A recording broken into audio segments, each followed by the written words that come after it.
Kepalsuan nasab. Kajian antropologis Ibnu Khaldun dalam Muqaddimah. Kalau akhir-akhir ini kita menyaksikan di media sosial diskusi ilmiah antara Ki Haji Imaduddin Usman Al-Bantani dan Ustadz Hanif Al-Attos saling berbagi bingkisan dan rengginang, maka anggap saja tulisan ini sebagai gemblong yang dipersembahkan untuk seluruh rakyat Indonesia. Sebelum menelah apa yang ditulis Ibnu Khaldun dalam muqaddimahnya tentang kepalsuan nasab, saya terlebih dahulu membuka tulisan singkat ini dengan menjelaskan konsep mawali dalam ilmu mustalah hadis, karena ini akan berkaitan dengan pandangan tulisan Ibnu Khaldun tentang kepalsuan nasab tersebut.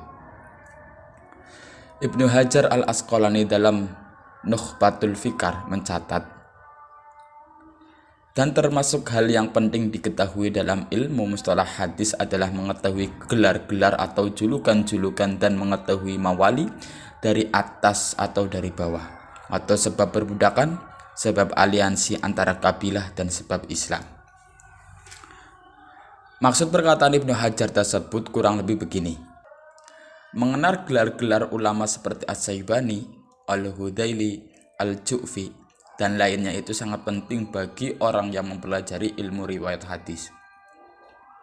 Dan di antara sebab-sebab terjadinya gelar atas seseorang itu bisa disebabkan karena mawali. Mawali ini bisa disebabkan karena perbudakan atau aliansi atau pengislaman. Mawali kata plural dalam bahasa Arab. Kata tunggalnya maula, artinya tuan pemilik budak yang telah memerdekakan budaknya, atau bisa bermakna budak yang telah dimerdekakan tuannya. Seperti contoh, Zaid adalah budak Abdullah, kemudian Abdullah memerdekakan Zaid, maka Zaid disebut maula Abdullah karena Zaid telah dimerdekakan Abdullah, dan Abdullah disebut juga maula Zaid karena telah memerdekakan Zaid. Mawali yang dimaksud bisa disebabkan karena perbudakan adalah si fulan dinisbatkan kepada kabilah yang bukan kabilahnya, hanya karena ada salah seorang dari kabilah tersebut yang telah memerdekakannya.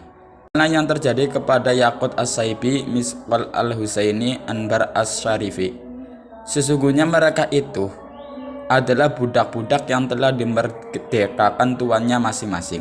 Seperti Yaqut, ia adalah budak dari Bani Syaibah. Hanya saja, karena tuannya yang telah memerdekakannya dari Bani Syaibah, maka Yaqut kemudian dinisbatkan kepada Bani Syaibah, menjadi dikenal di publik menjadi Yaqut Asy-Syaibi. Begitu juga yang terjadi kepada Misqal dan Anbar. Kemudian, maula disebabkan karena adanya aliansi antara dua kabilah, seperti yang terjadi kepada Imam Malik bin Anas. Beliau murni dari kabilah Ashbuhi, tapi beliau juga disebut At-Taimi, sebuah kabilah suku Quraisy asli. Konon, dulunya kabilah Ashbuhi beraliansi dengan kabilah Tamim, jadi disebut juga Malik bin Anas At-Taimi, tapi nisbat At-Taiminya karena wilaan. Dan yang terakhir, maula disebabkan karena pengislaman, seperti yang terjadi kepada Imam Bukhari. Beliau adalah Abu Abdullah Muhammad bin Ismail bin Ibrahim bin Al-Mughirah bin Bardisbah. Menurut Al-Khatib Abi Bakar Al-Baghdadi, Bardisbah ini beragama Majusi dan meninggal masih dalam memeluk agama Majusi. Sedangkan putranya yaitu Al-Mughirah diislamkan oleh Yaman bin Akhnas Al-Ju'fi, seorang gubernur di kota Bukhara, sehingga anak cucu dari Al-Mughirah dinisbatkan kepada Al-Jufi, dan Imam Bukhari dikenal sebagai Al-Jufi, padahal Imam Bukhari orang Persia, sedangkan marga Al-Jufi adalah kabilah Arab. Nisbat Imam Bukhari kepada Al-Jufi ini wilaan, sama dengan Imam Malik, hanya saja Imam Bukhari wilaan fil Islam. Inilah sekelumit pengantar agar bisa membantu memahami kajian antropologis Ibnu Khaldun tentang keterputusan nasab atau kepalsuan nasab.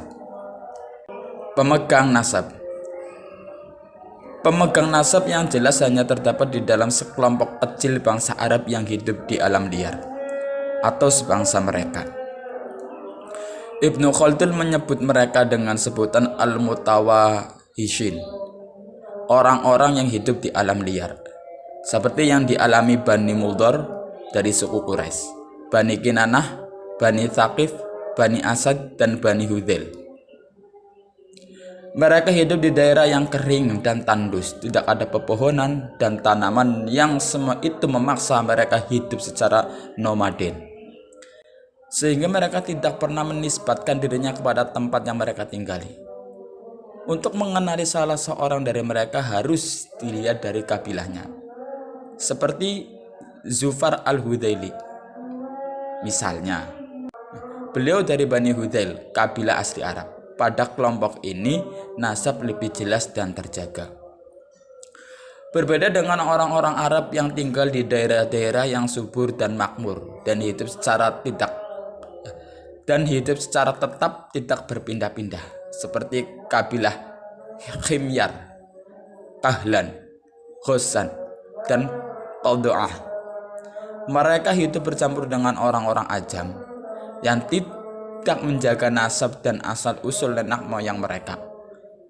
Kalau salah satu di antara mereka ditanya, maka dia menjawab, "Saya dari kampung ini dan kota itu." Menisbatkan dirinya kepada tempat yang dia tinggali, bukan kabilahnya. Dan ini terus berlangsung sampai pada masa kejayaan Andalusia di Spanyol, sehingga pernasaban menjadi kabur dan tidak jelas. Dahulu pada masa awal-awal Islam nasab sangat jelas. Namun setelah masa futuhat, penyebaran Islam, ketika bangsa Arab bercampur dengan Ajam, maka nasab secara umum menjadi bias dan tidak terjaga. Mereka lebih suka menisbatkan diri mereka kepada kota atau tempat yang mereka tinggali. Semisal Ad-Damaski, asli Damaskus, Al-Makki, asli Mekah, dan seterusnya. Sebab tercampurnya nasab atau bias nasab.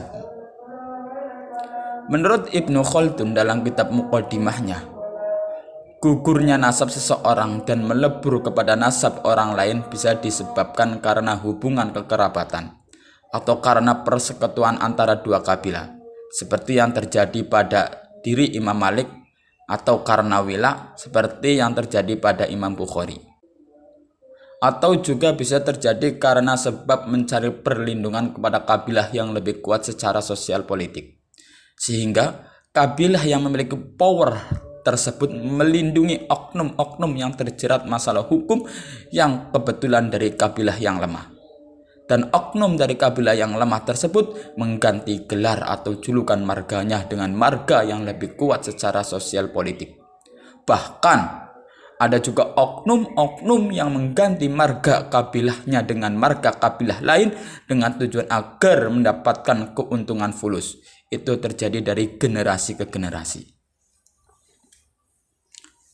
Seiring dengan berjalannya waktu dan ahli nasab sudah jarang ditemui, dan dalam waktu yang sama banyak orang-orang yang mengganti nasabnya untuk kepentingan yang telah dijelaskan tadi.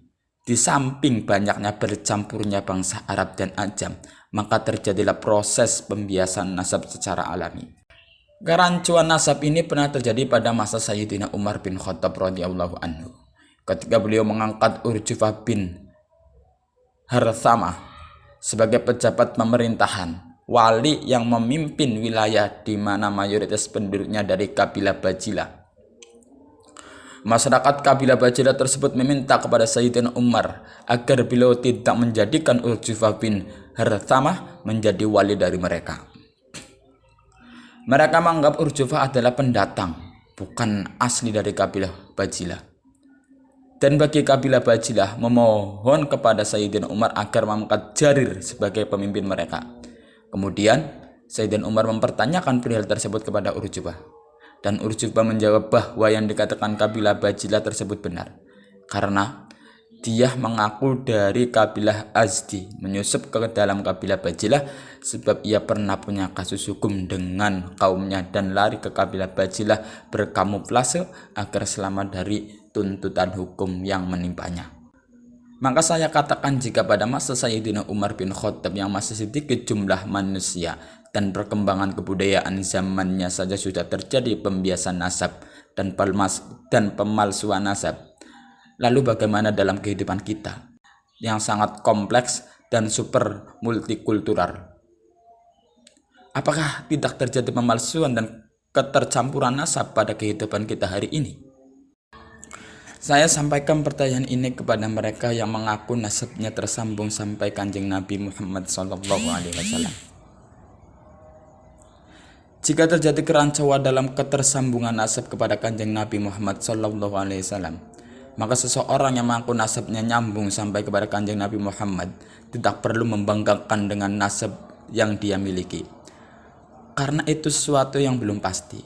Untuk membangun masyarakat Indonesia yang egaliter, maka cukup kita kembali kepada konsep Imam Ibnu Athaillah bahwa ketersambungan seseorang kepada Kanjeng Nabi harus dengan mutaba'ah, yaitu mengikuti seluruh aspek kehidupan Kanjeng Nabi Muhammad, baik lahir maupun batin. Kanjeng Nabi Muhammad SAW bersabda, Salman adalah bagian dari kami, yaitu Ahlul Bait. Dan kita mengerti Salman adalah orang Persia, bukan orang Arab atau keluarga baginda Rasulullah SAW. Wallahu a'lam.